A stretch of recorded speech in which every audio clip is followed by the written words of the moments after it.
Assalamualaikum warahmatullahi wabarakatuh.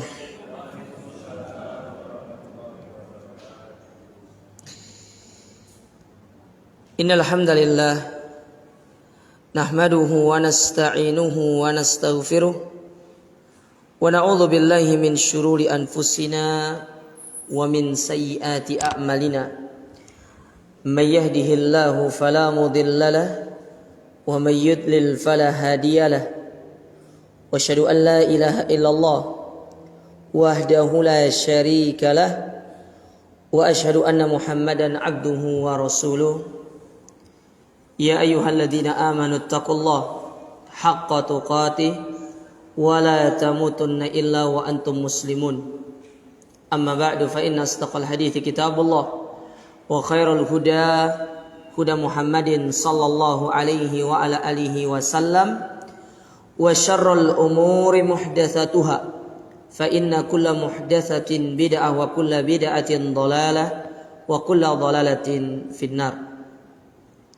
Masyarul muslimin wal muslimat, para ikhwan dan akhwat, para jamaah kajian apa ini?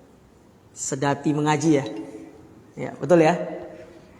Yang semoga senantiasa dirahmati dan dimuliakan oleh Allah Subhanahu wa taala. Alhamdulillah, kita bersyukur kepada Allah Azza wa Jalla di pagi hari yang berbahagia ini.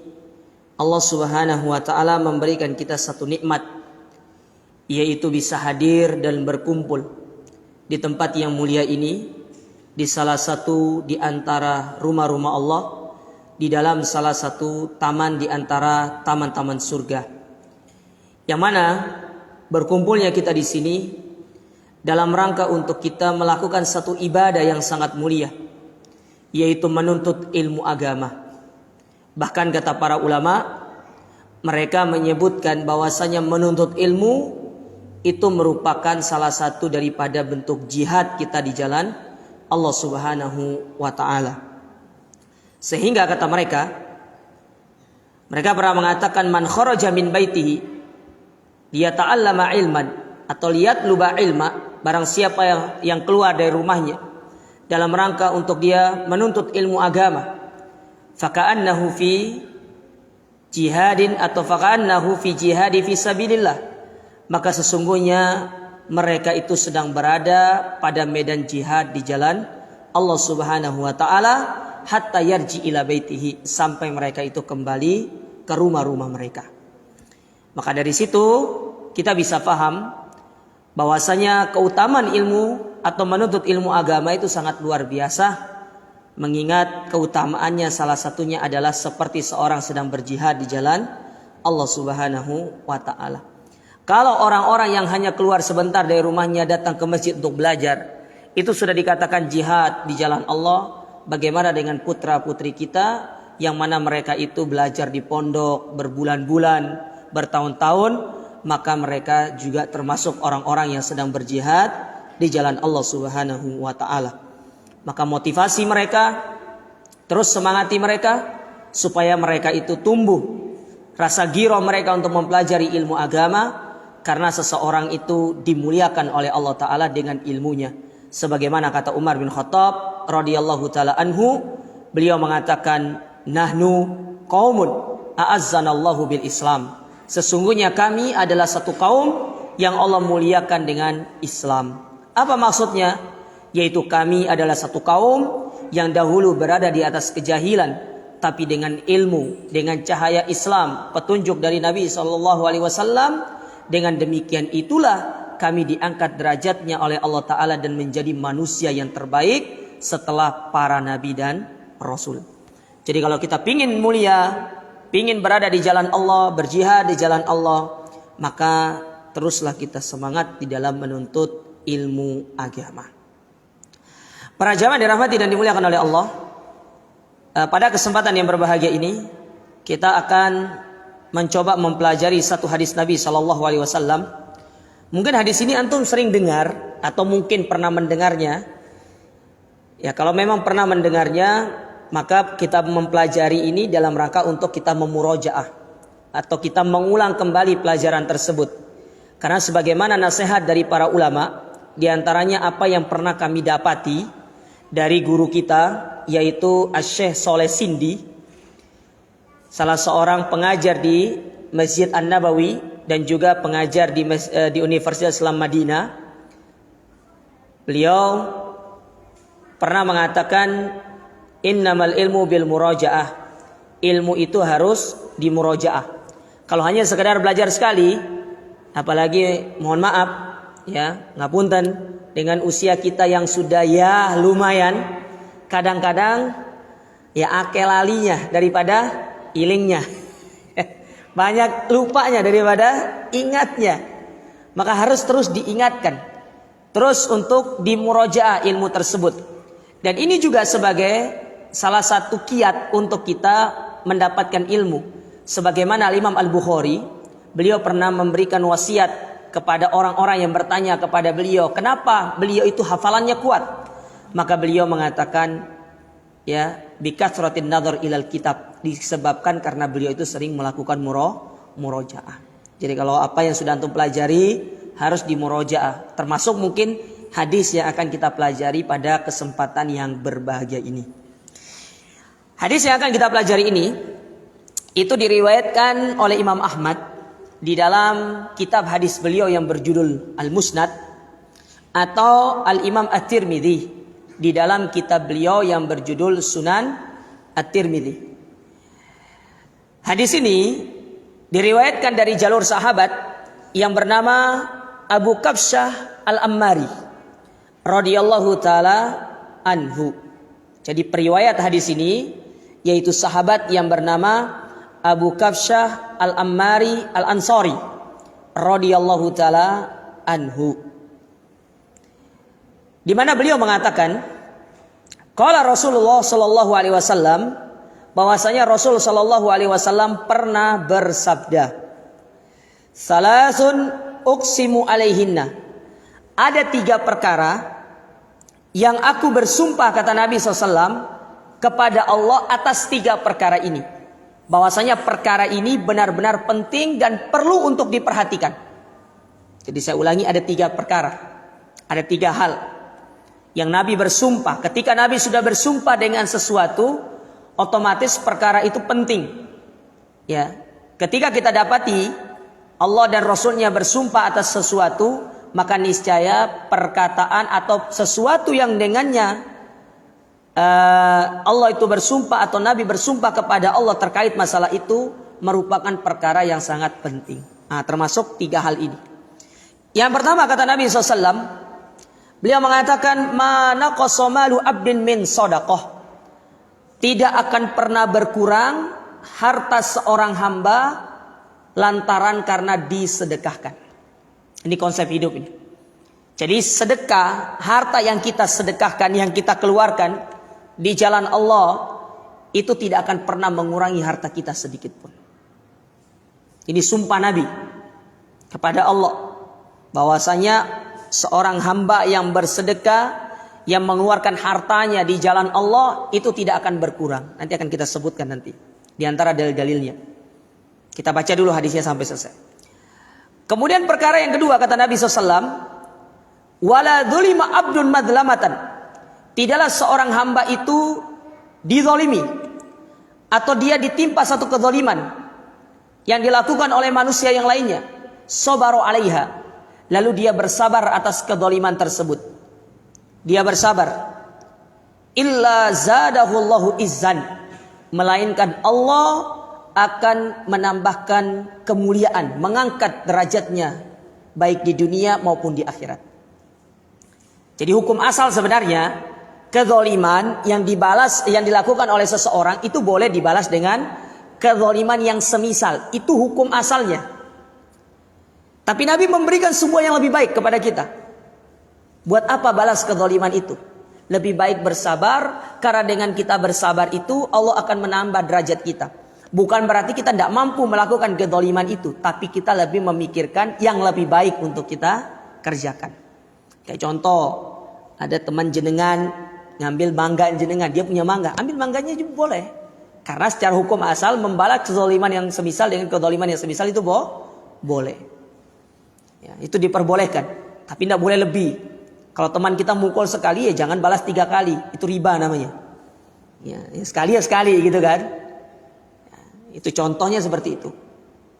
Ya. Hukum asalnya boleh, tapi buat apa gitu loh? Nggak ada manfaatnya. Yang ada malah kita akan menambah musuh. Sementara kita hidup ini nggak usah pakai musuh-musuhan sudah. Kita hidup ini sebagaimana kata Allah, innamal mu'minuna ikhwah. Bahwasanya orang-orang yang beriman itu saling bersaudara satu dengan yang lainnya. Adapun perbedaan pendapat dalam urusan agama, jangankan kita di zaman sekarang, para sahabat saja bisa berbeda pendapat, apalagi kita. Ya, para sahabat berbeda pendapat, tapi perbedaan pendapat mereka tidak menjadikan mereka bermusuhan. Kita aja yang sekarang ini katanya kita saling toleransi, tapi nyatanya dimusuhi. Nah, kan gitu jadinya. Ya, artinya belum siap untuk menerapkan toleransi di dalam beragama. Ya, maunya menang sendiri, itu tidak boleh sebenarnya seperti itu. Kemudian yang ketiga kata Nabi SAW, di antara perkara yang beliau bersumpah atasnya, wala fataha abdun baba mas'alatin, tidaklah seorang itu membuka pintu minta-minta. Ya, meminta-minta. Dalam hal ini meminta harta. Seperti pengemis. Ya, atau dia punya harta tapi dia minta sama orang. Tetap aja dikatakan dia mengemis harta orang lain, itu tidak boleh. Illa fatahallahu alaihi baba fakrin, melainkan pasti Allah akan senantiasa menjadikan dia berada di dalam kefakiran. Makanya orang yang selalu minta-minta, itu dia tidak pernah merasakan kepuasan. Dia akan terus minta-minta, dia akan terus merasa kurang. Tapi apa yang diperintahkan kepada kita? Suruh bekerja. Sebagaimana Allah berfirman tentang Nabi Daud. Kata Allah Ta'ala, wa'malu ala Dawuda syukra. Bekerjalah. Ya. Bekerjalah, beramallah, cari harta ini. Sebagai bentuk kita bersyukur kepada Allah Subhanahu wa Ta'ala. Jadi kita disuruh bekerja. Disuruh untuk mencari nafkah. Jangan minta-minta. Tapi orang Indonesia menjadikan minta-minta itu sebagai profesi. Ya. Cuma belum ada aja di kolom KTP pekerjaan minta-minta, itu belum ada itu. Nggak tahu nanti ya Dukcapil mungkin nanti nggak paham apakah meletakkan itu nanti ya. Walau alam kita nggak ngerti. Ya, cuma intinya nggak boleh minta-minta. Hukum asal minta-minta itu adalah dilarang di dalam syariat kita. Taib. Itu 3 hal yang Nabi SAW bersumpah atas ketiga hal ini kepada Allah. Lalu beliau mengatakan begini. Wa uhadditsukum hadisan fahfadhuha. Dan aku akan menceritakan kepada kalian tentang sebuah kalimat atau perkataan, maka perhatikanlah perkataan ini, hafallah perkataan ini, jadikan dia sebagai pedoman hidup kalian. Innamad dunya li arba'ati nafarin. Sesungguhnya Allah menyiapkan dunia ini untuk 4 golongan manusia. Ya, jadi Nabi melanjutkan hadis ya. Tadi penggalan pertama, sekarang penggalan yang kedua. Kalau tadi di penggalan pertama Nabi menyebutkan tentang 3 hal yang Nabi bersumpah kepada Allah atas 3 hal ini. Sekarang Nabi menyebutkan bahwasanya dunia itu diciptakan oleh Allah Ta'ala untuk 4 jenis golongan manusia. Atau kalau kita mau bilang di dunia ini ada 4 jenis golongan manusia. Yang pertama, abdin razaqahullahu malan wa ilman fahuwa yattaqi fihi rabbah wa yasilu fihi rahimahu wa ya'malu lillahi fihi haqqa fahadha bi afdalil manazil. Orang yang pertama adalah orang yang diberikan nikmat harta dan diberikan nikmat ilmu. Kedua-duanya diberikan sama Allah. Jarang orang diberikan seperti ini. Tapi ada beberapa ulama yang diberikan 2 nikmat ini sama Allah Ta'ala. Mana contohnya? Abdullah ibn Mubarak. Abdullah ibn Mubarak itu ulama besar, tapi juga kaya raya. Ya, kaya raya. Bahkan disebutkan oleh para ulama, Abdullah ibn Mubarak salah satu ulama yang tidak pernah mengeluarkan zakat mal, padahal dia kaya. Ya, tidak pernah mengeluarkan zakat mal. Kenapa? Karena hartanya kalau sudah ada, itu tidak pernah diendap, selalu dibagikan kepada para ulama-ulama yang lainnya. Karena beliau itu bekerja untuk menghidupi para ulama. Beliau ulama menghidupi para ulama. Bayangkan ya, ada ulama menghidupi para ulama. Dan itu terjadi di zaman sekarang banyak. Contoh Syekh bin Baz. Syekh bin Baz itu disebutkan di dalam kisah-kisah dari orang-orang yang hidup bersama beliau dahulu, bahwasanya Syekh bin Baz ketika meninggal dunia banyak hutang. Kenapa banyak hutang? Banyak mahasiswa yang belajar di Saudi itu, terutama dari Amerika, dari Eropa, itu ditanggung biaya hidupnya sama Syekh Abdul Aziz bin Baz rahimahullah. Ya, maka patut untuk kita mencontoh kedermawanan beliau. Ya, dermawan beliau itu luar biasa. Beliau orang yang tawadu, lemah lembut. Saking tawadu, lemah lembut dan dermawannya, orang yang duduk di majelis beliau itu bukan hanya orang-orang salafi, orang ikhwani, khawarid, itu ada semua di situ. Luar biasa. Belajar, tapi beliau sampaikan apa adanya. Terus jangan panjang cerita-cerita itu. Kita kesini dulu. Ya, itu contoh ulama yang kaya kemudian jadi kemudian jadi ulama, punya ilmu, punya harta. Kalau mau contoh yang lain misalkan seperti Ibnu Hazm Al-Andalusi. Ibnu Hazm itu anak raja. Jadi ulama dan dia punya harta, punya kekayaan. Kalau antum pernah dengar mazhab Zahiri, nah itu salah satu pendirinya itu. Ya, Ibnu Hazm Al-Andalusi. Ya, seorang ulama dari Andalusia Spanyol. Ya, Andalusia Spanyol. Mungkin jenengan itu bingung ya, kenapa Ustadz kok ya Islam itu malah tersebarnya melalui Eropa bagian selatan? Kenapa kok enggak melalui Eropa bagian timur? Karena ya ketika puncak kajian Islam itu yang disisir pertama kali itu adalah Afrika bagian utara, Mesir, terus Sudan, lalu Maroko, Aljazair, sampai ke Mauritania. Kemudian beliau mereka itu hijrah, nyebrang dari Selat Gibraltar menuju Spanyol. Jadi Selat Gibraltar itu sebenarnya bahasa Arabnya itu Jabal Tariq. Jabal Tariq karena diseberangi pertama kali oleh Tariq bin Ziyad. Ya, Tariq bin Ziyad. Makanya disebut dengan Gibraltar. Ya, artinya Jablun Tariq, Jabal Tariq. Maka kata Nabi SAW, orang ini diberikan dua hal, harta, ilmu. Lalu dia bertakwa kepada Allah. Kemudian dengan harta tersebut dia menyambung tali silaturahim. Lalu dia beramal. Maka tingkatan ini adalah tingkatan yang paling afdol di atas muka bumi ini. Diberikan harta, diberikan ilmu. Karena tidak semua orang diberikan semua itu. Ada orang alim tapi tidak kaya. Ada orang kaya tapi kurang ilmu. Ya, kurang ilmu. Ya. Maka berupaya untuk menggapai hal ini jamaah. Antum yang diberikan kelapangan harta sama Allah, supaya antum dapat hadis ini, antum kan tidak mungkin mau masuk pondok kan usia sudah tua juga. Ya, mungkin saya mau masuk pondok Ustaz. Kecuali satu pondok yang antum masuk. Antum pergi ke Masjidil Haram atau Masjid Nabawi, di sana ada kelas untuk orang-orang tua. Ada. Kalau sudah musim ujian, yang ikut ujian itu bukan yang muda, tapi yang sudah tua-tua yang jenggotnya putih-putih itu. Itu yang ikut ujian. Kecuali kalau antum mau ke sana, beda hal kalau itu. Ya, siapa tahu kan pulang-pulang nanti jadi ulama kan, masya Allah. Gitu kan. Belajarnya di Mahat Haram. Ya, enak belajarnya, bebas kita ikut kajian dimanapun bisa di masjid itu. Kan ada banyak syekh di situ kan. Ada Syekh Anis Thohir, ada Syekh Sulaiman, kemudian ada Syekh Abdul Muhsin, Syekh Abdul Razak, banyak ulamanya. Jadi ya muter-muter di situ aja untuk belajarnya, enak ilmunya. Nggak kayak kita, kalau mau belajar kan dari ya sini Juanda, nanti pindah kemana lagi. Ya, itu makan waktu. Kalau ini cukup pindah tempat majelis saja, jalan kaki. Enak. Ya, banyak ulamanya di sana. Golongan yang kedua, wa abdin razaqahullahu ta'ala ilman walam yarzukhu malan. Yaitu golongan yang hanya Allah berikan ilmu tapi tidak berikan harta. Tidak diberikan harta, cuma ilmu. Dan ini yang paling banyak. Fahuwa shadiqun niyah, tapi dia punya niat yang tulus. Apa niatnya? Yaqul law anna li malan la amiltu bi amali fulan fahuwa bi niyati fa ajruhuma sawa. Dengan ilmu yang dia miliki, dia memiliki niat yang tulus, dia melihat saudaranya tadi yang diberikan ilmu dan harta, lalu dia mengatakan dalam dirinya, andaikan aku punya harta seperti dia, aku ingin beramal seperti apa yang dilakukan oleh orang tersebut. Maka kata Nabi, orang ini karena punya ilmu dengan niat yang tulus, maka pahalanya seperti orang yang pertama. Baru niat doang loh itu. Sama. Ya.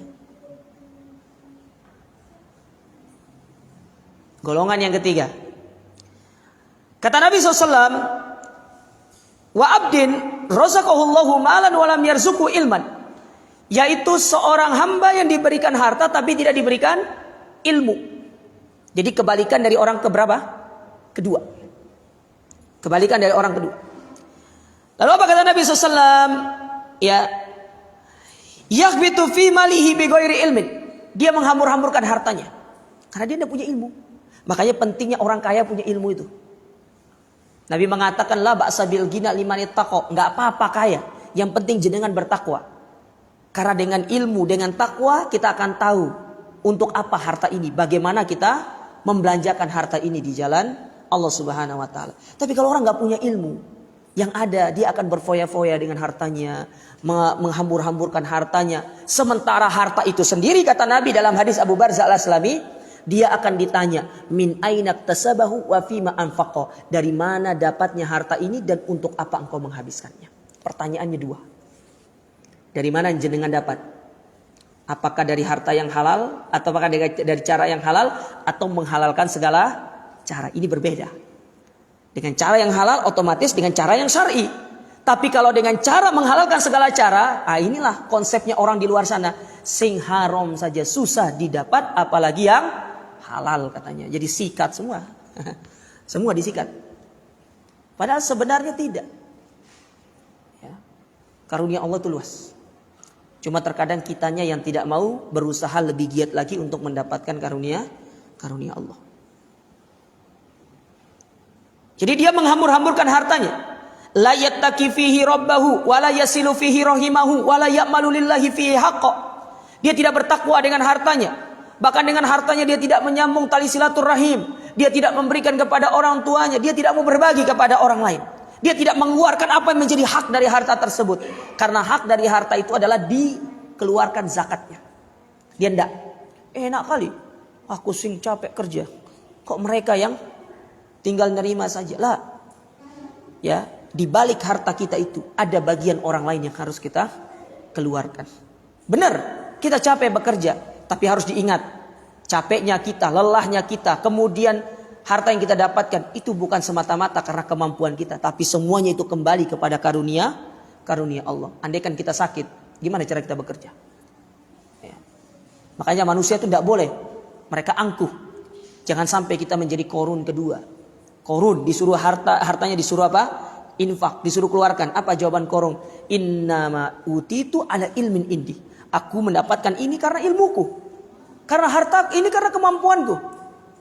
Ya, akhirnya Allah gulung dia dengan hartanya tersebut, dan hartanya tidak sedikit pun bisa menyelamatkan dia dari gulungan Allah Ta'ala. Makanya ada istilah harta karun. Harta karun itu adalah hartanya si korun. Paham ibu-ibu? Bu? Tidur? Hah? Jangan tidur bu ya. Ini saya sudah powerful sudah suara saya nih. Ya. Belum ditambah bassnya aja. Mungkin nanti subwoofernya tambah satu biar keras lagi suara saya nih. Iya. Ya, biar ngebas sekalian. Baik. Suara saya insya Allah lebih besar daripada Ustaz Rauf. Ustaz Rauf kan sudah tua soalnya. Saya masih muda. Ya. Nah, maka kata Allah Subhanahu, kata Nabi SAW, fahadha bi ahbadil manadil. Maka orang ketiga ini adalah orang yang buruk. Buruk dia. Dia diberikan harta tapi dia tidak memanfaatkan harta tersebut. Namun memang sebabnya karena dia tidak punya ilmu. Tidak punya ilmu tadi.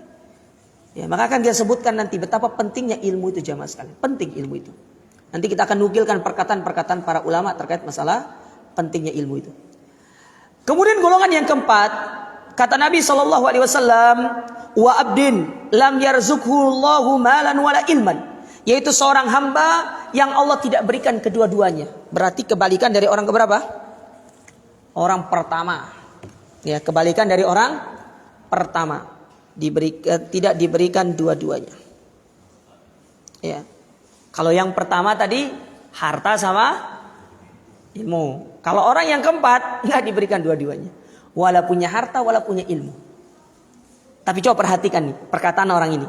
Kata Nabi SAW, fahuwa yakul, tapi dia punya keinginan, punya cita-cita apa? Lau anna li malan la amiltu fihi bi amali fulan fahuwa bi niyatihi fawizruhu masawa. Tapi dia itu pingin seperti orang ketiga. Kalau dia punya harta, dia ingin melakukan apa yang dilakukan oleh orang ketiga tadi. Maka kata Nabi SAW, maka niatnya itu menjadikan dia mendapatkan dosa. Perlu digarisbawahi. Mungkin kita pernah belajar, Ustadz, bukankah orang yang baru berniat melakukan perbuatan dosa, itu tidak dicatat pahala, tidak dicatat sebagai dosa? Jawabannya iya. Tapi itu berlaku bagi orang-orang yang dia ngerti sebenarnya. Tapi kalau orang yang tidak ngerti tentang masalah itu, biasanya itu akan menjadikan dia merealisasikan niat yang buruk tadi. Karena dia tidak punya ilmu untuk menghentikan dia melakukan perbuatan dosa. Kalau orang yang punya ilmu, dia punya niat dalam dirinya untuk melakukan dosa, dia akan membenturkan dengan ilmunya. Oh ya, kalau saya melakukan ini, nanti saya dapat begini, ini dosanya berat, apalagi saya sudah punya ilmu. Nah itulah yang menghalangi dia nanti melakukan perbuatan dosa. Tapi kalau orang yang tidak berilmu, dia tidak ngerti dampak buruk dari dosa, dampak buruk melakukan dosa tersebut, biasanya dia akan membenarkan niatnya tersebut. Umumnya seperti itu. Itu yang disebutkan oleh para ulama. Taib. Nah ini penggalan yang kedua dari hadis Nabi SAW. Bahwasanya Nabi menyebutkan ada 4 jenis golongan manusia, ya, 4 jenis golongan manusia yang ada di atas muka bumi ini. Kita ulangi, yang pertama tadi Allah berikan harta dan ilmu. Ini sebaik-baik tingkatan.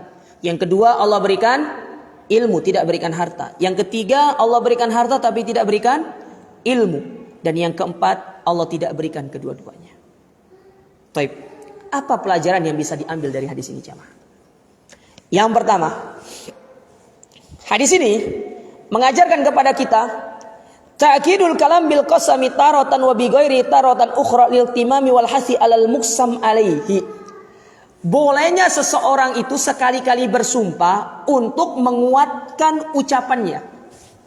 Tapi nggak boleh sering-sering sumpah itu. Apalagi jadi pedagang. Wallahi bagus ini barangnya. Nggak boleh. Apalagi untuk melakukan menjadikan barang itu laku, tidak boleh. Tidak boleh jenengan sebagai pedagang bersumpah atas barang yang jenengan jual, nggak boleh. Jangan membawa nama Allah dalam masalah itu. Seorang boleh bersumpah dalam perkara-perkara yang memang itu harus kita itu bersumpah supaya orang itu merasa yakin dengan apa yang kita sampaikan tersebut. Boleh bersumpah itu sekali-kali. Tapi kalau keseringan, apalagi ini dijadikan sebagai bahan sebagai alat untuk berjual beli, maka ini tidak diperbolehkan. Mungkin jenengan kalau jalan-jalan ke Ampel itu sering dengar, wallah ini bagus barangnya. Ya. Betul atau tidak? Tidak boleh kayak gitu-gitu tuh. Dikit-dikit tidak boleh sumpah. Karena ingat ya, berat masalah sumpah ini. Orang kalau melanggar sumpahnya berarti harus dia membayar kafarat. Dia harus bayar kafarat. Ya. Dan itu tidak mudah jamaah sekalian. Makanya jangan ucapan yang sakral ini kemudian kita menjadikan sebagai sebuah ucapan yang tidak ada nilainya. Para ulama dahulu mereka tidak akan bersumpah kecuali kalau bukan karena perkara-perkara yang penting. Itu para ulama dahulu. Kalau kita tidak sekarang ini, ya wallahi demi Allah semua dipakai demi Allah. Dia sebagai penjual, dia, oh ini bagus barang ini, buahnya masya Allah, buahnya wallah buah yang segar, padahal tidak segar. Tidak boleh seperti itu.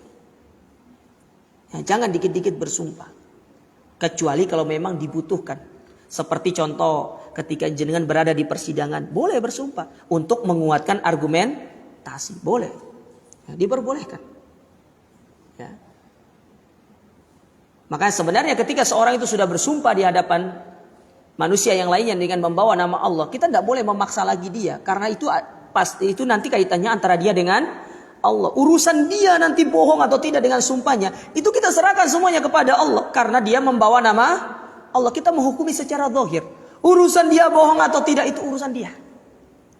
Apalagi kalau orang yang sudah ngaji, niscaya dia pasti akan sadar dengan sabda Nabi SAW. Kata Nabi SAW, Iyakum wal kadhib, fa innal kadhiba yahdi ilal fujur, wal furjur yahdi ilan nar. hati-hati jangan pernah dusta. Karena dusta itu akan menggeret kita kepada kefajiran, kepada perbuatan dosa, dan dosa itu akan membawa kita ke dalam api neraka. Tidaklah seorang itu sering berdusta sampai dia itu akan mendapatkan predikat kadzab. Kadzab itu tidak sama dengan kadzib atau kadzib, tidak sama. Kalau kadzib atau kadzib itu cuma sekali bohongnya. Tapi kalau kadzab, ya ini bukan watu tapi watak. Kalau orang sini bilang watak, bukan watu. Kalau watu kan sekali. Ya. Tapi ini sudah watak. Suka dusta itu. Maka tidak boleh jamaah sekalian. Dikit-dikit sumpah, dikit-dikit sumpah. Tidak boleh. Ya. Tidak diperbolehkan. Pelajaran yang kedua.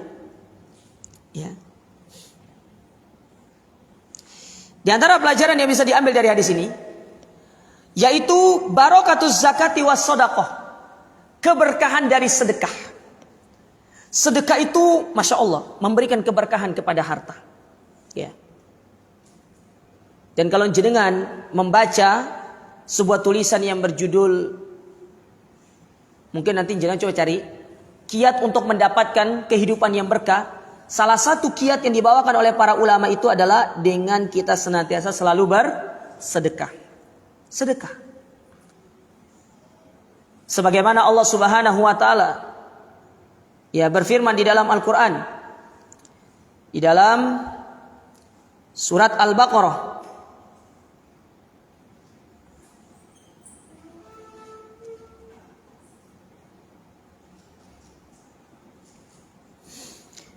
pada ayat yang ke-261.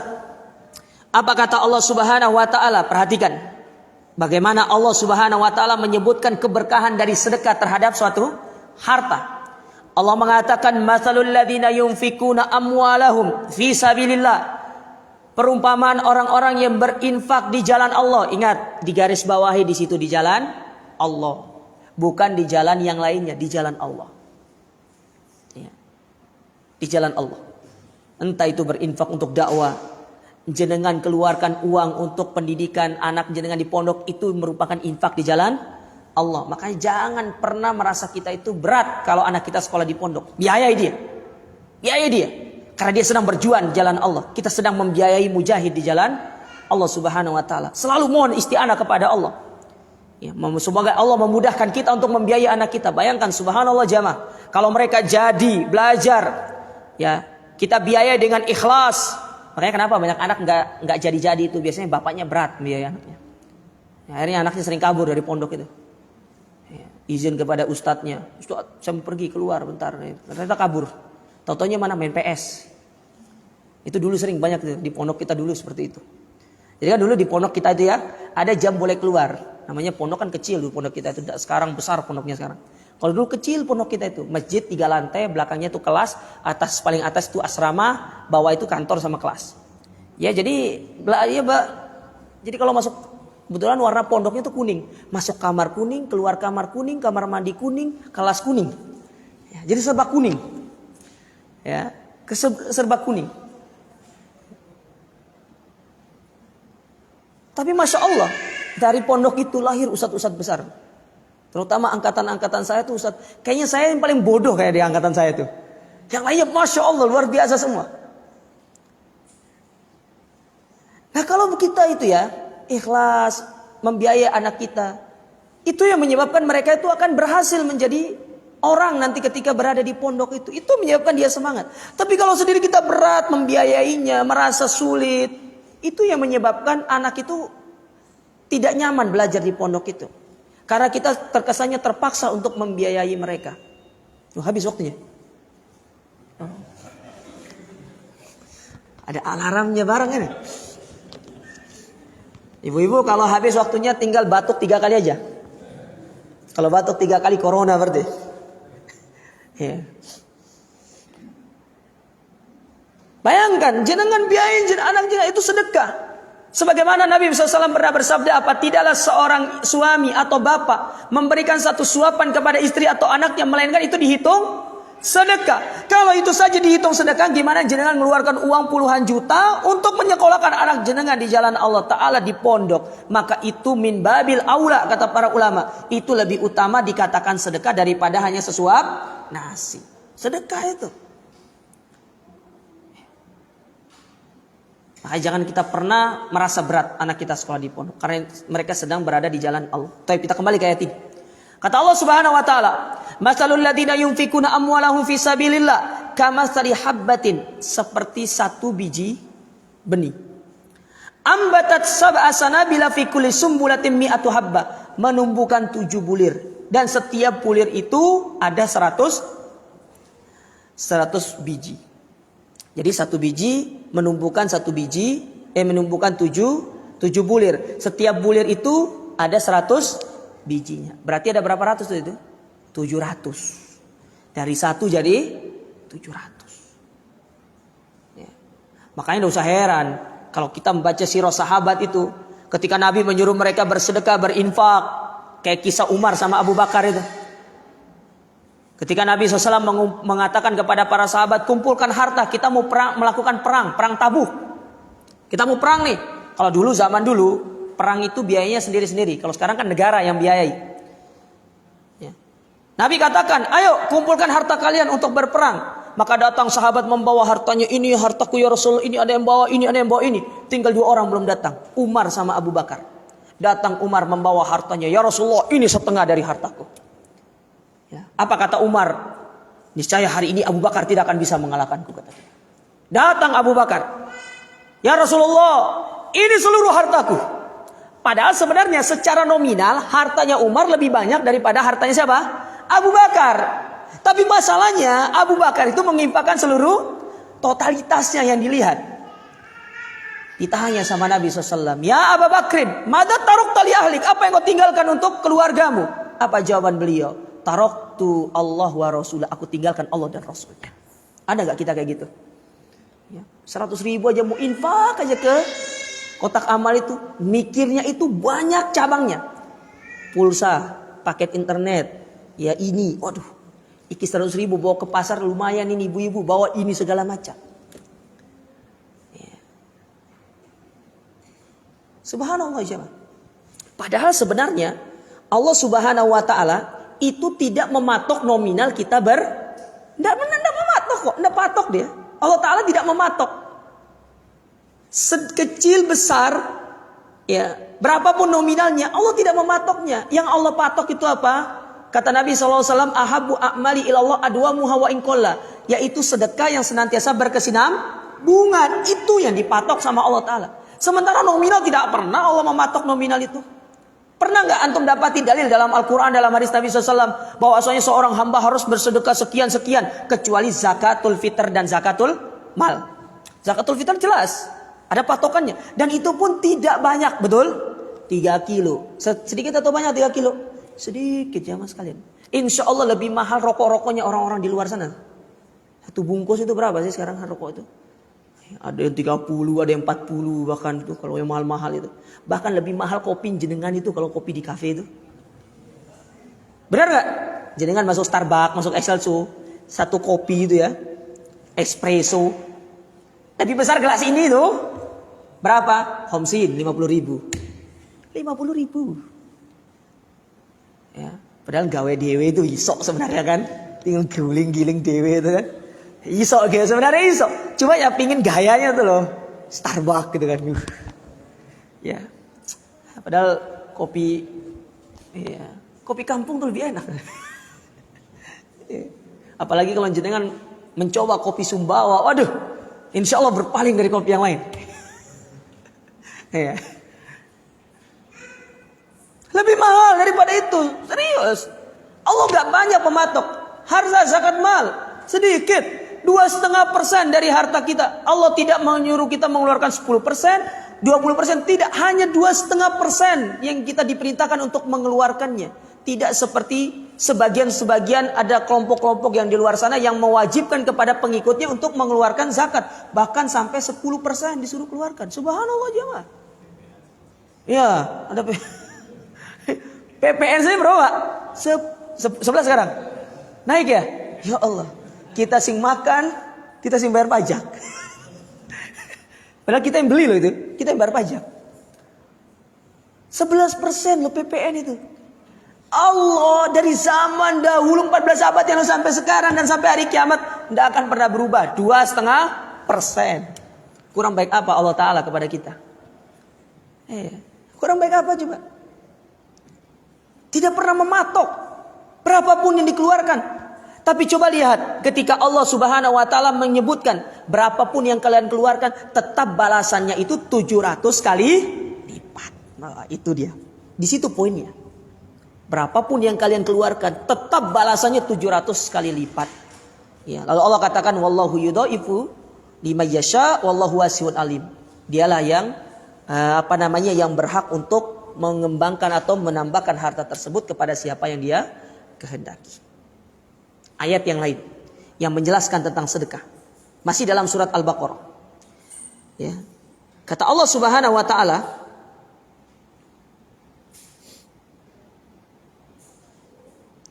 pada ayat yang ke-245.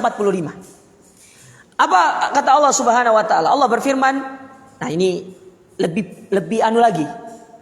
Lebih top lagi Allah Taala menggambarkan sedekah itu. Kata Allah Subhanahu wa taala, "Man dzalladzi yuqridullaha qardan hasana." Barang siapa yang dia punya harta lalu dia itu meminjamkan kepada Allah. Subhanallah, bahasanya pinjaman. Sebelum saya lanjutkan ayat ini, saya mau tanya dulu. Harta itu dari siapa? Dari Allah. Harta itu dari Allah. Dipinjamkan kepada kita sebenarnya oleh Allah. Tapi ketika Allah ingin menyuruh kita mengeluarkan harta tersebut, Allah tidak mengatakan keluarkanlah hartamu, tapi menggunakan bahasa yang bagus. Barang siapa yang punya pinjaman. Bagaimana statusnya pinjaman itu? Jenengan pinjam sama orang, berarti harus dikembalikan. Jenengan pinjam 1 juta, harus kembalikan 1 juta. Tapi tidak berlaku bagi Allah Ta'ala seperti itu. Apa kata Allah di sini? Fayudha'ifahu lahu ada'afan katsira. Ketika kita mengeluarkan harta, berinfak, bersedekah dalam bentuk pinjaman tadi, kita keluarkan 1 juta, Allah tidak mengembalikan 1 juta, tapi Allah mengembalikannya berkali-kali lipat. Allah itu riba kepada kita. Kalau kita sesama manusia itu tidak boleh riba, hukumnya haram, tapi tidak berlaku bagi Allah. Allah justru mempraktikkan riba terhadap hamba-hambanya. Kita keluarkan 1 juta, apa yang kita dapatkan? Banyak. Kesehatan dijaga, keberkahan rumah tangga dijaga, usaha dijaga sama Allah Ta'ala, keberkahan hidup diberikan. Padahal hanya bermodalkan 1 juta. 1 juta atau 100 ribu mungkin. Atau mungkin yang lebih kecil 2.000 rupiah. Semua diberikan sama Allah Subhanahu wa Ta'ala. Padahal 2.000 rupiah, antum sakit pergi ke dokter, itu hanya bayar parkir. Nggak bisa bayar dokternya. Tapi dengan 2.000 yang kita keluarkan, menjadikan kita dijaga sama Allah dari sisi kesehatan, akhirnya uang yang harusnya kita bayar dokter tetap bisa kita manfaatkan karena Allah berikan keberkahan itu kepada kita. Makanya benar, Nabi bersumpah di sini, tidak pernah harta seorang hamba itu berkurang sedikit pun lantaran karena sedekah. Lalu apa yang menyebabkan kita tidak mau sedekah? Kurang iman. Itu aja. Kita kurang percaya sama Allah. Padahal Allah Subhanahu wa Ta'ala di dalam Al-Quran mengatakan apa? Innallaha la yukhliful mi'ad. Allah itu tidak pernah mengingkari janjinya. Nah kayak kita, janji jam 9, janji jam 8, datangnya jam 8.15 kayak saya. Iya. Ibu-ibunya ketawa, betul Bu? Nah kayak kita. Banyak janjinya, tapi janjinya suka diingkari. Iya. Tapi Allah tidak. Allah kalau sudah janji ya pasti. Lihat bagaimana Allah Subhanahu wa Ta'ala membenarkan apa yang didoakan oleh Nabi SAW ketika perang Badar. Perang yang tidak diharapkan oleh Nabi SAW. Ini kita lihat dari sisi sahih janjinya ya. Kita belajar dari janjinya Allah Ta'ala. Allah Ta'ala sudah berjanji akan menolong agama ini. Kata Allah Subhanahu wa Ta'ala, "Intan surullah yansurkum wa yutsabbit aqdamakum." Kalau kalian mau menolong agama Allah, Allah akan tolong kalian dan Allah akan mengukuhkan kaki-kaki kalian. Nah, ketika perang Badar, Nabi SAW kan niat awalnya perang Badar itu Nabi ingin menghadang ke kabilahnya Abu Sufyan yang datang dari Palestina pulang ke Mekah, otomatis melewati Medina, ingin ngambil harta. Karena Nabi kasihan dengan para sahabat yang hijrah dari Mekah ke Madinah meninggalkan harta mereka di kota Mekah. Nabi kasihan. Ya, Nabi ingin ngambil hartanya Abu Sufyan ini karena itu hartanya kaum muslimin, ingin dikembalikan. Tapi kan Allah berbicara lain. Allah berkehendak lain. Justru menjadikan mereka perang. Satu fenomena atau satu kejadian yang sangat menggugah. Sebelum Nabi perang, Nabi kan mengutus sahabat untuk mengintai musuh, melihat berapa jumlah pasukan musuh, dan itu boleh sah-sah saja dalam Islam. Ya, karena Nabi mengatakan al-harbu hida, perang itu tipu daya. Di antara bentuk tipu daya yang dilakukan oleh Nabi, para sahabat yang tua-tua yang rambutnya putih disuruh semer warna selain warna hitam supaya kelihatan muda. Jadi jenengan kalau yang putih-putih rambutnya disemer aja. Yang penting jangan pelangi. Ya, karena pelangi benderanya mereka itu. Ya. Misalkan jenggot jenengan itu putih, nggak apa-apa semer. Pernah lihat Ustadz Salim Ghanim? Ya, Ustadz Yazid kan ada merah, Ustadz Abdul Hakim yang itu merah ada putihnya di sini kan, itu disemer bawahnya itu. Ya, nggak apa-apa, bagus itu. Kalau pingin yang bagus itu sebenarnya sunnahnya itu menyemer dengan daun bidara, ya dengan daun bidara, ya itu disemer. Kalau saya kan belum ada putihnya, kalau jenengan yang sudah usia berapa itu kan ya. Tapi kalau saran saya ibu-ibu nggak usah disemer, nanti kaget suaminya, wih istri saya muda lagi. Ya kan? Ya, jangan. Bapak-bapaknya aja. Taib. Nah, Nabi ketika menyuruh sahabat ini pergi mengintai, datang, kabari, oh pasukannya sekian. Apa yang dilakukan oleh Nabi SAW? Lihat bagaimana Nabi menagih janji kepada Allah. Nabi masuk ke tenda, mengangkat kedua tangan, ya seraya berdoa kepada Allah, sampai disebutkan dalam riwayat rida beliau, rida yang menutup pakaian luar itu. Kalau kita sering lihat imam-imam Saudi itu pakai pakaian luar, yang biasanya kalau takbir mereka tuh kemudian membereskan, itu namanya rida namanya. Ya. Tapi saya heran ya, kenapa orang Saudi itu ya? Kenapa nggak diperbaikinya pas sebelum sholat? Kenapa pas takbir baru Allah? Semua diperbaiki. Aduh. Ya, saya tuh heran gitu kan. Yang paling bagus sholat itu orang Indonesia rata-rata. Orang Saudi itu ya diperbaiki, imamahnya diperbaiki segala macam. Kenapa nggak sebelum sholat aja diperbaiki gitu loh? Tapi antum jangan ikuti. Karena antum bermadzhab Syafi'i. Kalau Syafi'i 3 kali gerak batal. Kalau sana enggak. Ya. Nah Nabi berdoa, mengangkat tangannya, apa kata Nabi SAW? Allahumma anjis wa'daka wa'adtani. Ya Allah, tunaikan janjimu pada hari ini. Engkau berjanji akan menolong aku butuh janjimu itu. In tukhlaq hadhil isabah lan tu'bad fil ardi ba'dal yaum. Kalau sekiranya kaum muslimin itu kalah pada hari ini, niscaya tidak akan pernah engkau disembah lagi di atas muka bumi ini. Allah tunaikan janjinya. 300 lawan 1000 menang. Allah itu tidak pernah mengingkari janjinya. Tapi kita aja yang kurang iman.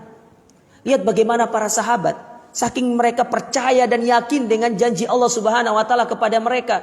Mereka secara totalitas beribadah, berinfak di jalan Allah Subhanahu wa taala. Dan bagaimana endingnya? Lihat endingnya para sahabat. Banyak sahabat itu yang kaya raya. Banyak yang sahabat yang kaya raya. Abdurrahman bin Auf, Utsman bin Affan, kaya raya. Bahkan sampai sekarang Utsman aja punya bank di Saudi yang masih dipakai. Ya, punya kebun kurma, punya sumur yang masih dipakai sampai sekarang. Kaya raya. Kenapa mereka bisa seperti itu? Iman yang berbicara. Bukan lagi tentang, ya aku udah keluarkan sekian dapat omset berapa nih? Dapat keuntungan berapa? Ya, bukan lagi seperti itu. Mereka itu kalau ngitung bukan lagi 1 tambah 1 sama dengan 2. Tapi 1 tambah 1, tapi lambangnya itu yang bundar begini tuh. Tidak ada nilainya. Karena mereka yakin dengan janji Allah Subhanahu wa taala. Nah, harta itu berkah. Ya, kalau diinfakkan. Maka infak jangan. Keluarkan berapapun. Yang penting kita ikhlas. Dan yang paling utama itu adalah yang rutin dikeluarkan. Kalau belum bisa setiap minggu, paling tidak 2 kali seminggu. 1 kali 2 minggu. Kalau nggak bisa 1 kali sebulan aja. Ya. Harus ada infak yang sifatnya sunnah atau sedekah yang sifatnya sunnah demikian. Karena itu akan menjadikan keberkahan harta kita itu menjadi semakin bertambah. Kemudian berikutnya, pelajaran berikutnya. Yang berapa sekarang? Yang ketiga. Di antara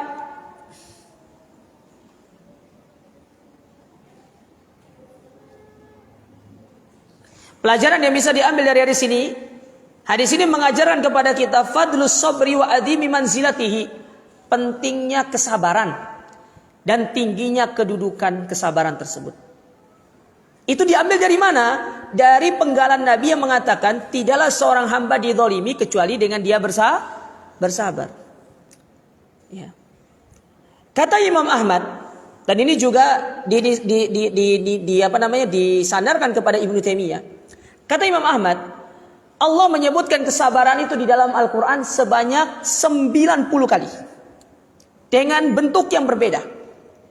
Sehingga dari situ kata para ulama, kalau satu kali saja satu amalan itu disebutkan dalam Al-Quran, itu sudah menunjukkan amalan itu memiliki kemuliaan.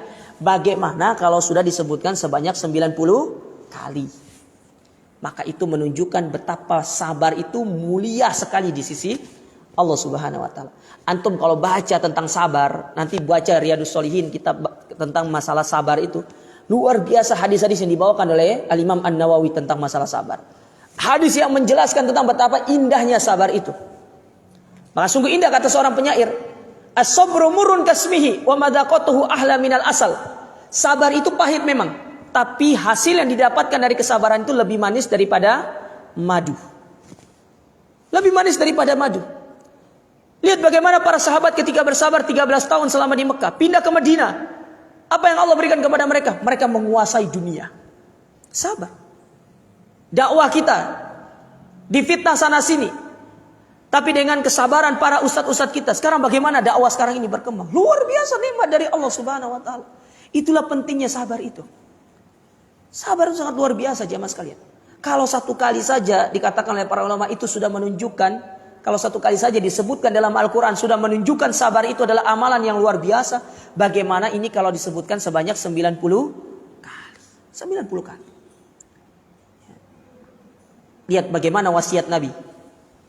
Ketika Nabi SAW didatangi oleh seorang wanita yang hitam. Wanita yang hitam. Bahkan disebutkan dalam riwayat wanita ini berasal dari Habasyah, Ethiopia, hitam.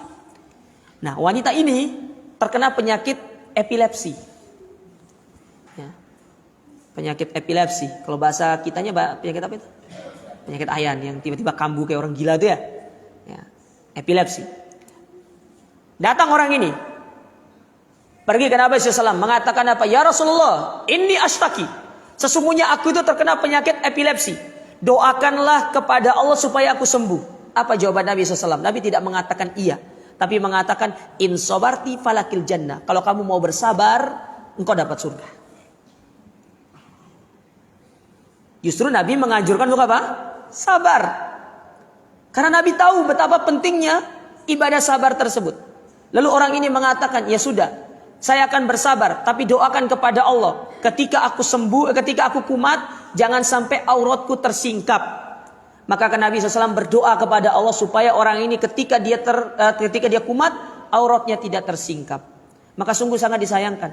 Kalau orang hitam saja, wanita hitam yang mungkin secara manusiawi, naruli laki-laki, tidak ada orang yang suka sama dia, tapi dia menjaga auratnya. Bagaimana dengan orang-orang yang cantik? Ya, apalagi di Indonesia ini, banyak orang cantik. Maka jagalah auratnya. Ya. Makanya kenapa wanita itu diperintahkan menggunakan pakaian yang menutupi seluruh tubuhnya. Karena bagi Islam wanita itu merupakan sesuatu yang lebih mulia daripada manusia apapun. Wanita muslimah itu mulia. Bahkan lebih mulia daripada Ratu Elizabeth. Wanita muslimah itu mulia. Saking mulianya. Coba lihat Ratu Elizabeth itu. Tidak semua orang bisa bersalaman sama dia. Betul kan? Tidak semua, hanya orang-orang penting yang bisa bersalaman sama dia. Begitu pula wanita muslimah, tidak semua orang bisa menyentuh dia. Hanya orang-orang tertentu saja yang bisa menyentuh dia. Itulah sabar. Bagaimana sabar itu jamaah? Masya Allah, luar biasa. Allah berfirman tentang bagaimana Allah menyuruh kita untuk bersabar. Apa kata Allah Ta'ala? Ya ayyuhalladzina amanu ista'inu bis sabri wassalah. Kalau punya masalah, hadapilah dengan kesabaran dan meminta pertolongan kepada siapa? Kepada Allah. Ya. Dan sabar ini kata para ulama merupakan salah satu amalan yang pahalanya tidak ada batasnya. Tidak ada batasnya. Sebagaimana yang Allah Subhanahu wa taala berfirmankan di dalam Al-Qur'an,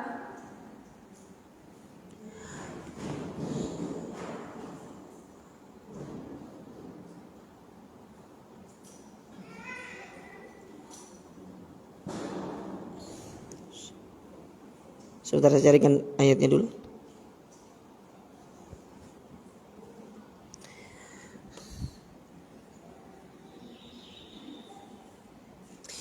Dalam surat Az-Zumar pada ayat yang ke-10. Kata Allah Subhanahu wa taala, "Qul ya ibadiyalladzina amanu ittaqu rabbakum." Wahai orang-orang yang beriman, bertakwalah kalian kepada Rabb kalian. Lilladzina ahsanu fi hadhihi dunya hasanah wa arduha wasi'ah. Yang mana Allah Subhanahu wa taala memberikan kebaikan kepada mereka-mereka yang ada di atas muka bumi ini, dan mereka itu diberikan bumi yang sangat luas. Lalu apa kata Allah menutup ayat ini? Allah mengatakan, "Innama yuwaffas sabiruna ajruhum bighairi hisab." Karena sejatinya pahala yang didapatkan oleh orang-orang bersabar itu tidak ada batasnya. Tidak ada batasnya. Sehingga dari sini kita ingin sedikit meluruskan sebuah ucapan yang sering terdengar di tengah kita. Ustadz, kesabaran saya sudah ada batasnya. Jadi sabar itu nggak ono batasi. Sebagaimana pahalanya itu tidak ada batasnya. Jadi tingkatan pahala itu tergantung tingkatan kesabaran jenengan. Nah gitu. Semakin tinggi tingkatan sabar jenengan, semakin tinggi pula pahalanya. Jadi nggak ada istilah tuh, sabar saya sudah sampai pada puncaknya. Bu, iya puncaknya maksudnya ya memang sudah sampai segitu sabar yang jenengan itu berarti. Tidak sampai tinggi lagi. Lihat Nabi SAW. Orang yang terkenal dengan akhlak yang mulia. Orang yang terkenal dengan kesabaran yang luar biasa. Ketika beliau pergi ke Taif, dilempar sama orang-orang gila dan anak kecil. Dikatakan gila. Bayangkan gimana perasaan antum, ada orang gila ngatain antum gila. Ya, ada orang gila bilang antum gila, antum waras, tapi antum dibilang gila sama orang gila. Gimana kira-kira itu jemaah? Pernah nggak bu? Ibu ketemu orang gila, kemudian orang gila itu bilang, gila lu. Tidak pernah kita kan? Nabi dikatakan gila sama orang gila. Keluar dari Taif, Nabi bersandar di sebuah pohon kurma. Sambil beliau itu bersandarkan pohon kurma tersebut dengan darah yang keluar dari tumit-tumit beliau karena lemparan batu tersebut. Ketika datang malaikat Jibril dan malaikat Aksyabain, yaitu malaikat gunung dan malaikat Aksyabain, malaikat penjaga gunung. Ya, malaikat Jibril dan malaikat Aksyabain, malaikat penjaga gunung menawarkan kepada beliau, "Ya Rasulullah, ini ada 2 gunung, kalau mau aku timpakan kepada masyarakat Taif." Selesai ya mereka, habis. Apa jawaban Nabi SAW? Tidak. Nabi tidak melakukannya, tidak membalas kezaliman itu dengan yang lebih zalim atau kezaliman itu dengan yang semisal. Tapi justru Nabi bersabar, bahkan saking baiknya Nabi SAW kepada umatnya, beliau mendoakan orang-orang Taif dengan mengatakan, "Allahumma akhrij min aslabihim man ya'budullah wa la yusyriku bi syai'a." Semoga Allah mengeluarkan dari tulang rusuk mereka yang menyembah kepada Allah dan tidak berbuat syirik. Benar. Setelah itu, selang beberapa saat kemudian, datang generasi-generasi yang menjadi pahlawan dari agama Islam. Apa salah satu sebabnya? Karena beliau sabar. Nah ini dah, sabar itu penting ya Pak. Sabar menghadapi istri, sabar menghadapi anak, sabar menghadapi suami. Apalagi istri, Masya Allah, ya harus sabar. Menghadapi masyarakat di luar sana yang tidak senang kepada kita, sabar. Ya. Dan memang sabar itu tidak bisa direpresentasikan dengan perkara yang tidak mudah kita merepresentasi sabar. Karena memang sabar itu ibadah yang sangat luar biasa. Saking luar biasanya pun Allah menyuruh para nabi untuk bersabar. Taib. Pelajaran berikutnya. Di antara pelajaran yang bisa diambil dari hadis ini, bahwasanya anna du'atal khair aulan nasi bis sabri wal ihtisab. Seorang dai itu harus menghiasi diri mereka dengan sabar. Tidak boleh dia itu frontal, tidak boleh marah-marah, apalagi jamaah marah sama dia, nggak boleh. Makanya antum lihat video waktu itu tuh, ada orang yang debat, kemudian satunya itu kemudian bangkit lalu nyerang yang ngajak dialog itu, yang ingin memfitnah dakwah salafiyah itu. Nah, itu contoh ustadz nggak punya sabar itu, nggak usah diikuti itu. Ya, orang nggak bener. Seorang dai itu harus sabar. Sebagaimana Nabi itu sebagai panutan dari para dai. Nabi tidak pernah sedikit pun mendoakan keburukan kepada orang lain. Sampai datang orang Yahudi aja ke rumah beliau, mendoakan keburukan sama beliau. Mampus engkau wahai Muhammad. Ya, Aisyah dengar itu orang Yahudi itu ngomong seperti itu, mendoakan keburukan sama suaminya. Marah Aisyah. Namanya istri dengar suaminya didoakan buruk, ya marah istri kita. Sampai Aisyah mengatakan, "Wala'natullah alaik." Semoga engkau mendapatkan laknat Allah. Wahai saudaranya, babi-babi dan monyet-monyet katanya. Lost control Aisyah. Saking marahnya mendengar Nabi didoakan keburukan. Lalu datang Nabi SAW. Apa kata Nabi SAW? Ya, rifkon ya Aisyah. Sabar wahai Aisyah. Lemah lembutlah engkau dalam berdakwah. Biar orang manusia biasa seperti itu. Wajar orang-orang di luar sana tidak senang kepada kita ketika kita mengajak dia kepada kebaikan. Itu sudah menjadi sunnatullah. Bagaimana para nabi terdahulu. Nabi Ibrahim sampai dibakar oleh kaumnya. Bagaimana Nabi Nuh berdakwah 950 tahun. Bagaimana nabi-nabi lain, Nabi Musa dikejar oleh Fir'aun. Nabi Isa sampai disalib. Untung gak disalib. Ya, diangkat sama Allah Ta'ala. Yang disalib itu adalah orang yang mirip sama Nabi Isa. Ya. Tapi apa yang mereka lakukan? Sabar mereka. Nah, kita sebagai seorang dai itu begitu. Karena mau tidak mau juga, bukan hanya kita, tapi antum semuanya itu sudah dikategorikan yang menyeru di jalan Allah Ta'ala. Dan cara kita menyeru itu kan bermacam-macam. Ada yang memang ceramah di masjid. Ada orang yang dengan muamalah dengan sesama manusia. Itu cara kita berdakwah. Berdakwah itu tidak harus antum duduk di sini ceramah, enggak. Tapi berdakwah itu dengan muamalah yang baik, dengan akhlak yang baik. Itu juga merupakan bagian daripada dakwah. Cuma itu yang terkadang tidak disadari sama orang itu. Dikira dakwah itu hanya ceramah di mimbar, jadi singa mimbar. Tidak. Antum hadir di tengah masyarakat, antum memberikan sebuah aura yang positif supaya mereka itu melihat bagaimana Islam yang sebenarnya, bagaimana mereka mempelajari tentang dakwah salafiyah, supaya skeptik mereka tentang dakwah salaf itu tidak jauh menyimpang. Antum pun dikatakan sebagai seorang dai. Dikatakan dai. Maka harus bersabar ketika ada orang-orang yang bilang, dia tuh kebanjiran tuh, gitu kan. Itu tuh kayak kambing kurban misalkan, karena jenggot antum panjang misalkan. Kalau antum dapati yang demikian, antum sabar dan antum harus bersyukur. Berarti benar antum berada di atas kebenaran. Karena indahnya dakwah itu ketika dicaci, dimaki, dicela, itu indahnya dakwah itu. Kalau dakwah itu flat, nggak ada yang celah-celah kita, nggak enak jamaah. Serius, nggak enak. Kalau ada yang celah itu baru kita tahu, oh ternyata harus ada amalan ini yang kita terapkan, harus begini-begini. Ya. Makanya itulah susah senangnya dunia dakwah itu. Terkadang banyak orang yang sudah masuk dunia dakwah tapi karena dia tidak bisa sabar, akhirnya dia pun mengikuti arus masyarakat, tidak sabar. Ya. Makanya seorang dai harus menghiasi dirinya yang pertama kali dengan sifat kesabaran tersebut. Baik, pelajaran berikutnya. Sampai jam berapa ini? Oh, sudah habis berarti. Ya sudah, kita akhiri saja. Ini masih panjang. Ini materinya tuh masih panjang tuh. Tuh. Baru di sini kita. Belum ke sini loh. Baik. Kita tambah lagi sedikit. Kita ambil yang bisa kita ambil saja. Sisanya ya. Semoga Allah Subhanahu wa taala nanti memberikan kepada antum dari ustadz-ustadz yang lain dari pelajaran dari hadis ini. Baik. Kemudian berikutnya, di antara pelajaran yang bisa diambil dari hadis ini,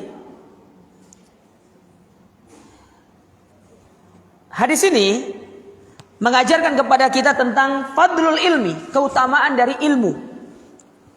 Ya, keutamaan ilmu itu luar biasa. Dan antum kalau buka Al-Quranul Karim ataupun hadis-hadis Nabi SAW, banyak sekali dalil-dalil yang menjelaskan tentang ilmu. Contoh, Allah Subhanahu wa taala berfirman, ya,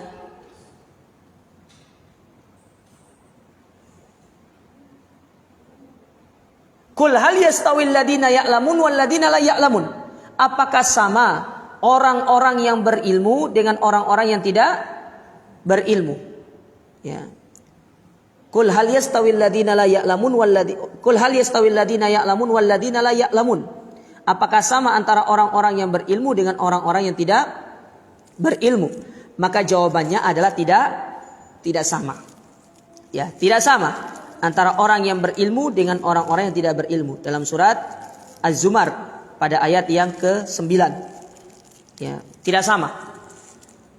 Jadi Allah ingin menyebutkan tentang bagaimana orang berilmu itu lebih tinggi derajatnya daripada orang yang tidak berilmu. Contoh misalkan dalam ayat yang lain dalam surat Al-Mujadalah. Kata Allah Subhanahu wa taala, "Yarfa'illahu alladhina amanu minkum walladzina utul ilma darajat. Wallahu bima ta'maluna khabir." bahwasanya antara orang yang berilmu dengan orang yang tidak berilmu itu beda. Karena orang yang berilmu derajatnya diangkat sama Allah Ta'ala. Tidak usah jauh-jauh kita berbicara ilmu agama lah. Lihat ilmu duniawi. Sama nggak seorang profesor dengan orang yang hanya S1? Nggak sama jemaah. Cuma kalau pas sudah sistem demokrasi pemilihan, profesor sama tukang beca apa? Sama. Nah, padahal Islam itu membedakan, tidak sama. Ya, makanya disebut dengan demokrasi, yaitu demokrasi.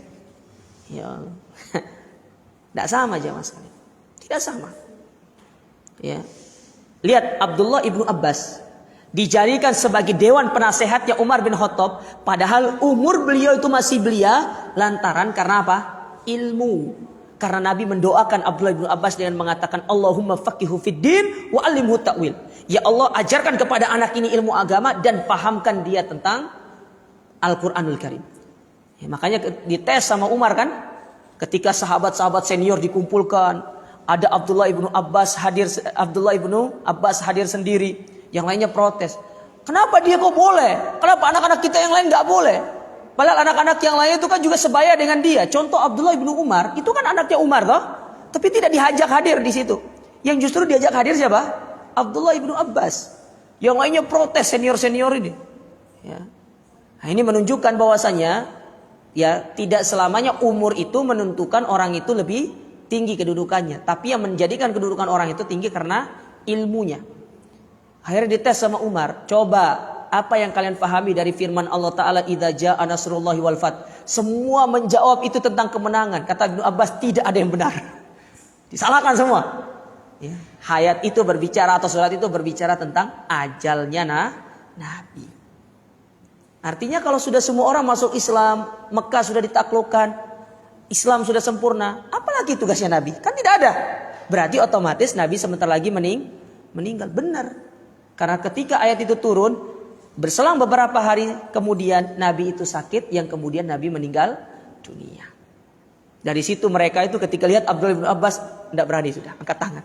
Oh, makanya Umar memilih Abdullah ibn Abbas itu. Ilmu, penting ilmu itu jemaah. Tidak mudah ilmu itu.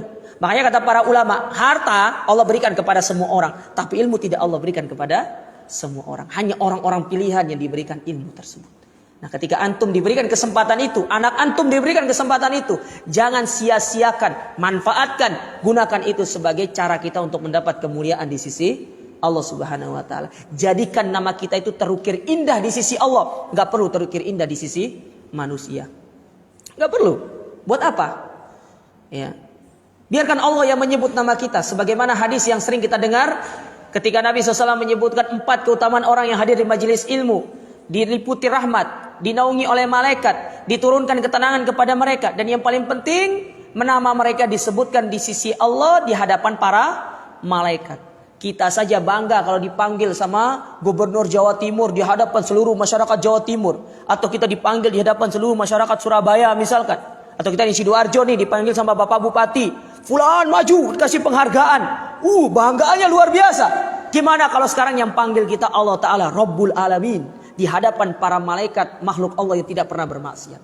Harus lebih bangga kita. Ya, pujian manusia di dunia sesaat. Tapi pujian Allah di akhirat itu senantiasa kekal abadi. Nah, itu dia. Makanya kata seorang penyair ini, antum mudah-mudahan ini bisa menjadi pegangan hidup antum. Kata seorang penyair, laukanal muluk wa abnaul muluk arafu ma nahnu fihi lajaladuhum bisuyufi wassinan. Kalau sekiranya mereka, para raja dan anak-anak raja itu tahu apa yang kami berada di atasnya, itu di atas ilmu, niscaya mereka akan mengambil semua itu dengan pedang-pedang dan tombak-tombak mereka. Tapi masalahnya ilmu itu tidak bisa diwariskan seperti kerajaan tidak bisa. Ada orang bapaknya ulama, belum tentu anaknya jadi ulama. Betul atau tidak? Betul. Tapi bapaknya raja, bisa jadi raja anaknya enggak? Bisa. Ilmu enggak. Ya. Bahkan sekuat apapun kita belajar ilmu, para ulama mengatakan la yastataul ilm bi rohatil jasad. Ilmu yang kita dapat pun sedikit. Padahal sudah capek, lelah, tahu-taunya pulangnya cuma sedikit dapat ilmu itu. Ya. Sedikit. Bagaimana kalau kita yang tidak belajar? Lebih jahil lagi kita. Makanya kalau kita berbicara tentang ilmu itu luar biasa jemaah sekalian. Tidak ada kemuliaan yang abadi kecuali kemuliaan itu didapatkan dengan ilmu. Makanya semangat antum belajar. Nah, tadi saya tanya, di sini ada kajiannya setiap minggu, berarti setiap minggu antum harus hadir di sini. Libur itu tidak harus pergi tamasya ke taman dunia, tapi bertamasyalah ke taman surga. Ya, ajak anak-anak kita kenali taman surga. Ya, nanti taman dunia kalau pas libur saja, pas libur nanti tidak ada kajian memang, ya udah baru ke taman. Ya, saat ini antum 6 hari kerja, kemudian tamasya kapan ke taman surganya? Ya, akhirnya susah. Sementara hidup ini kita butuh ilmu, tidak bisa tidak ada dengan ilmu itu. Nanti setelah ini kan bisa pergi jalan-jalan, ya, rihlah tipis-tipis, mungkin setelah ini naik kemana segala macam pulang, bisa. Ya, semua itu bisa kalau kita atur. Yang penting jangan sampai dalam satu minggu itu jenengan tidak ada waktu untuk menuntut ilmu. Nabi, istri beliau 9, kepala negara, seorang dai, beliau tetap ada waktu untuk ngajar. Antum istrinya baru 1. Baru 1 istrinya itu. Ya. Apa mana yang belum 2 istri. Baru 1 istri kita itu. Sudah sibuknya mengalahkan kepala negara sudah. Luar biasa. Katanya dunia akhirat harus seimbang. Ya, harusnya antum kerja 8 jam, menuntut ilmu berapa jam? 8 jam. Ini enggak. Ya, Ustadz kan ada online-nya. Iya. Hebat sekarang orang-orang sekarang. Kan ada online-nya. Bener ada online-nya. Sampai rumah nonton online streaming. Ditemani dengan kopi. Yang ada sisanya apa? Ngantuk. Tidur. HP yang nonton dia. Bukan dia yang nonton HP-nya. Ya. Baik. Yang terakhir. Yang pelajaran yang bisa diambil dari hadis ini. Ya.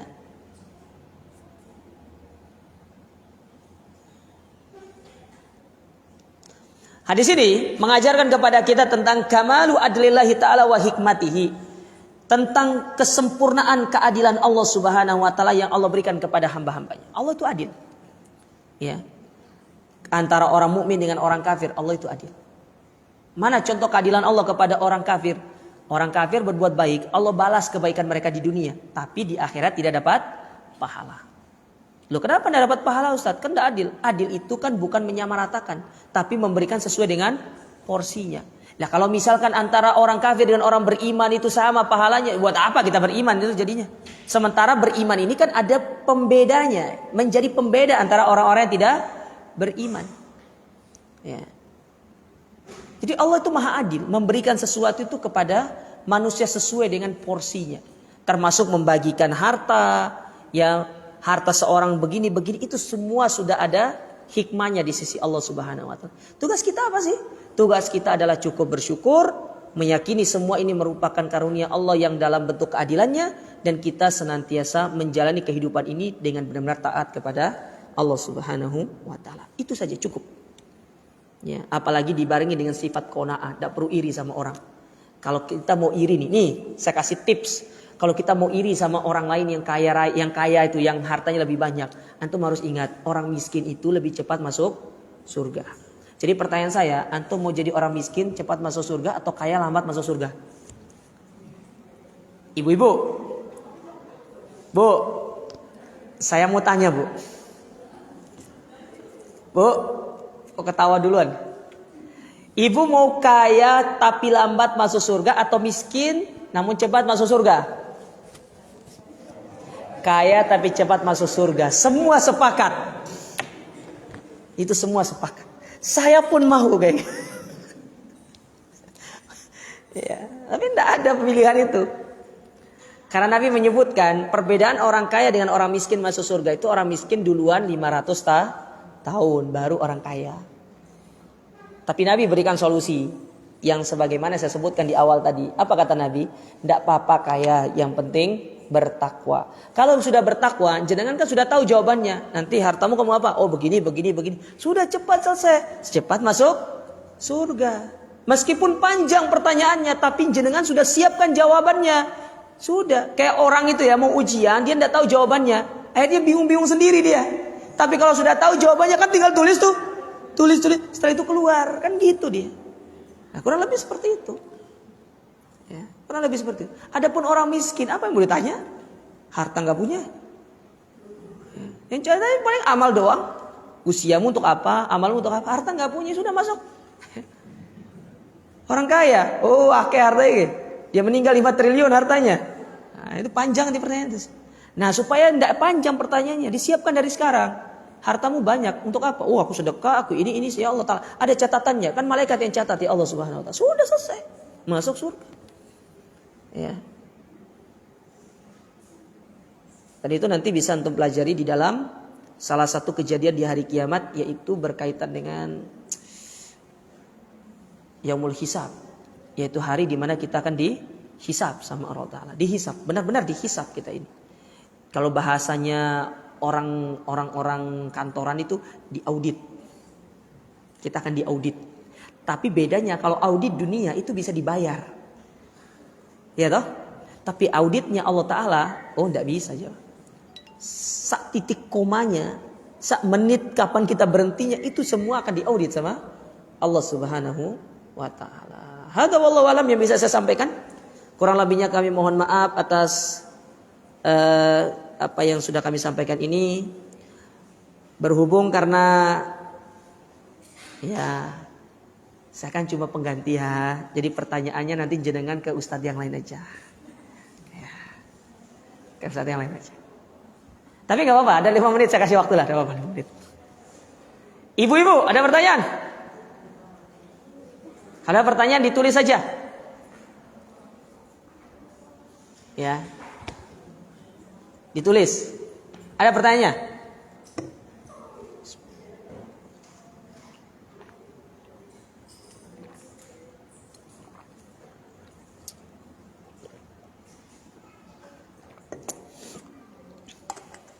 Sepertinya tidak ada kayaknya ya. Alhamdulillah. Kalau tidak ada pertanyaan, alhamdulillah. Saya senang kalau kajian ada pertanyaan itu. Duh, ada beneran ya. Fadal. Terkait dengan 3 perkara yang Rasulullah bersifat tadi. Yang poin ketiga, tidaklah seorang membuka pintu minta-minta melainkan Allah menjadikan kematian. Sejauh mana, batas mana kita sebagai panitia seperti ini kajian untuk penggalangan donasi? Itu beda. Yang dimaksud dengan hadis ini minta-minta secara pribadi. Tapi kalau sifatnya untuk dakwah itu tidak masuk dalam situ. Ya. Kita kan sedang memfasilitasi orang supaya dia berinfak di jalan Allah. Kadang ada orang dia tidak tahu mau kemana. Ya, dia tidak ngerti mau kemana dia infaknya. Ya. Dan kita tidak maksa juga. Ya, mereka mau infak berapapun kan kita tidak tentukan. Ya, jadi tidak masuk dalam kategori itu. Yang dilarang itu adalah minta-minta untuk pribadi. Padahal dia mampu untuk bekerja tapi dia memilih untuk mengemis. Sama hal ini kata para ulama, masuk ke dalamnya pula dikiaskan orang yang minta-minta jabatan. Itu masuk dalam hal itu. Enggak boleh. Karena Nabi SAW pernah bersabda dalam Sahih Bukhari, "Innakum satahrisuna 'alal imarah." Sesungguhnya kalian itu akan berlomba-lomba untuk meminta-minta jabatan. Ya, yaitu ikut-ikut mencalonkan diri itu bagian daripada minta jabatan kepada manusia, dan itu tidak dibolehkan. Makanya banyak orang-orang minta-minta seperti itu tuh, mereka tidak pernah puas, tidak pernah merasa kenyang dengan harta yang Allah sudah berikan sama mereka, akan selalu merasakan kekurangan-kekurangan. Ya, contoh orang-orang korupsi, pernah nggak mereka merasa puas? Padahal gaji sudah ada, sudah banyak loh gajinya itu. Gaji pokok, tunjangan itu kan banyak anaknya itu, tunjangan listrik, tunjangan dapur, tunjangan anak, tunjangan istri, tunjangan kesehatan. Kabeh tunjangan itu. Mungkin kalau ditotalkan saja, mungkin bisa jadi dikalkulasikan dengan gaji pokoknya mungkin ada sekitar 30 juta. Nanti hidup di Surabaya 30 juta ya akhi wallah. Satura-turanya 30 juta itu. Lebih dari cukup 30 juta itu hidup di Surabaya. Tapi apa menyebabkan mereka tidak puas? Saat pertama karena mereka sudah sering minta-minta kepada manusia, akhirnya mereka tidak puas. Yang kedua mereka tidak punya sifat qanaah. Terlalu memikirkan gengsi hidup bukan kebutuhan hidup. Nah ini tidak boleh. Kita kalau melihat, kita kalau mau belajar dari kehidupan Nabi ya. Nabi SAW meninggal dunia saja, beliau memiliki baju besi yang digadaikan sebagai jaminan untuk beliau berhutang. Ya. Yang kedua, kata Hasan Al-Basri, beliau pernah masuk ke dalam rumahnya Nabi SAW, ya, rumahnya Nabi dengan Aisyah. Beliau katakan rumahnya Nabi itu sebesar, kalau dikonversikan ke ukurannya, 4 kali 4 meter. Ada yang mengatakan 3 kali 3 meter. Kecil rumahnya Nabi SAW itu. Kecil. Ada kasur, ada kemudian tungku dikit, dapur dikit, sudah segitu. Atapnya, kata Hasan Al-Basri, andaikan aku menjulurkan tanganku ini lurus, itu akan tembus atapnya itu. Tembus. Saking pendeknya rumahnya Nabi SAW. Tapi dari beliau itu kita belajar banyak hal. Apakah beliau itu mampu untuk kaya? Mampu. Harta ghanimah perang kan beliau dapatkan. Betul atau tidak? Dapatkan. Tapi beliau tidak dalam masalah itu. Tapi bukan berarti kita tidak boleh kaya. Boleh. Nabi hanya ingin mencontohkan bahwasanya, ya, dengan qanaah itu kita bisa hidup, gitu loh maksudnya. Dengan qanaah itu bisa hidup. Karena yang Allah Subhanahu wa taala yang akan mencukupkan kita. Makanya di antara doa yang diajarkan oleh Nabi SAW kepada kita, dan ini tolong diperhatikan doa ini. Nabi SAW pernah bersabda, Allahumma kfini bihalalik an haramik wa agdini bifadlik amman siwak. Ya Allah, ya Allahumma kfini bihalalik, cukupkan aku dengan yang halal dari yang haram. Ya. Dan berikanlah aku kekayaan dengan keutamaan darimu. Cukup. Ya. Harta banyak itu belum tentu berkah. Tapi harta sedikit, apalagi didapatkan dengan cara yang halal, itu bisa jadi berkah di sisi Allah Ta'ala. Ya. Oleh karenanya, kalau dalam masalah ini tidak ada masalah. Donasi untuk dakwah itu tidak ada masalah. Adapun ya meminta-minta untuk pribadi, padahal dia mampu untuk bekerja, tapi dia memilih di lampu merah, minta-minta segala macam. Ya, pada hakikatnya itu tidak diperbolehkan. Ya, dia lebih baik mencari pekerjaan yang lebih mulia, yang itu lebih mengangkat diri mereka di hadapan sesama manusia. Hadza wallahu taala a'lam bissawab. Ada pertanyaan ternyata. Ibu-ibunya telat ini. Ya. Masya Allah, curhat ini. Ya, biasa ibu-ibunya kalau buat pertanyaan itu dramanya panjang. Nah, saya bacakan ya. Bismillah. Afwan Ustadz, apakah orang tua yang sudah berusia 71 tahun, beliau masih sehat dan bisa beraktivitas normal, tapi belum ada belum ada sakit asam lambung tapi beliau ada sakit asam lambung yang kadang beliau kambuh. Apakah beliau qadha puasa Ramadannya atau bayar fidyah jika ada hutang puasa Ramadan? Jika beliau wajib membayar fidyah, apakah itu jadi tanggungan anaknya untuk bayar fidyah tersebut? Yang pertama, kalau penyakit asam lambungnya ini tidak sampai tingkatan kronis dan masih bisa dia, istilahnya itu kalau dia puasa tidak apa-apa, maka mengqadha itu lebih utama daripada membayar fidyah. Yang diperbolehkan untuk meninggalkan puasa itu adalah penyakit mah yang kronis gitu loh, yang dia harus selalu makan dan harus selalu minum obat seperti itu. Kalau dia berhenti saja makan 1 jam, UGD tempatnya. Nah, ini yang diperbolehkan untuk meninggalkan puasa. Tapi kalau masih kadang-kadang kambuh, kadang-kadang tidak, maka mengqadha itu jauh lebih utama. Taib. Sekarang pertanyaannya yang kedua, andai kata nih, dia tidak bisa puasa, dia bayar fidyah. Siapa yang bayar fidyahnya? Ya masa orang tua sudah menghidupi kita, kemudian tetap orang tua yang nanggung. Ya sudah, kita yang bayar lah. Kita yang bayar. Anggap itu sebagai bentuk kita berbakti kepada orang tua kita. Berapa sih bayar fidyah itu? Fidyah itu tidak mahal. Sekarang orang tua meninggalkan 10 hari puasa. 10 hari itu dikali dengan 1 kali makan harga orang Surabaya yang normal. Kita kalau makan normal Surabaya itu berapa sih? 10.000 ada? 15. Berarti 10 kali 15. Berapa berarti? 150.000. Ya Allah, 150.000 berapa sih? Nggak seberapa itu. Dikeluarkan.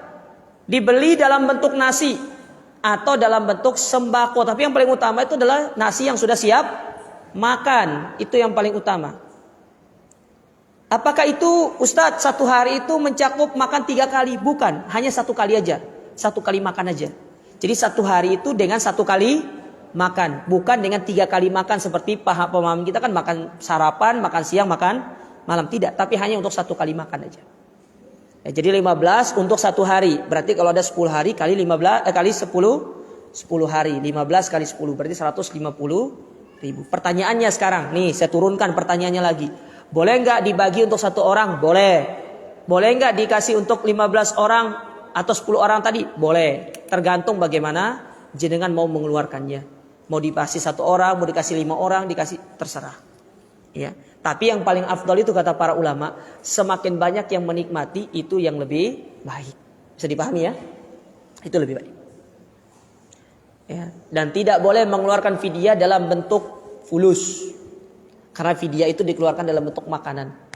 Kalaupun kita nitip sama orang, pastikan dia itu mengeluarkan fidyah itu dalam bentuk makanan. Bila perlu suruh foto, biar tidak ada was-was dalam diri kita. Ya, kita terkadang tidak boleh percaya 100% juga sama orang-orang ini. Ya, kadang-kadang kita harus, kecuali kalau memang dia sudah terbukti secara kafabel benar menyalurkan itu dalam bentuk apa? Makanan. Kadang-kadang kita dapati sebagian orang ini tidak menyalurkannya dalam bentuk makanan. Ya, disalurkan dalam bentuk uang. Ya, maka ini sebaiknya dihindari karena ini menyelisihi sunnah Nabi Shallallahu Alaihi Wasallam. Tapi saya rasa cukup. Ini yang bisa saya sampaikan pada kesempatan yang berbahagia ini.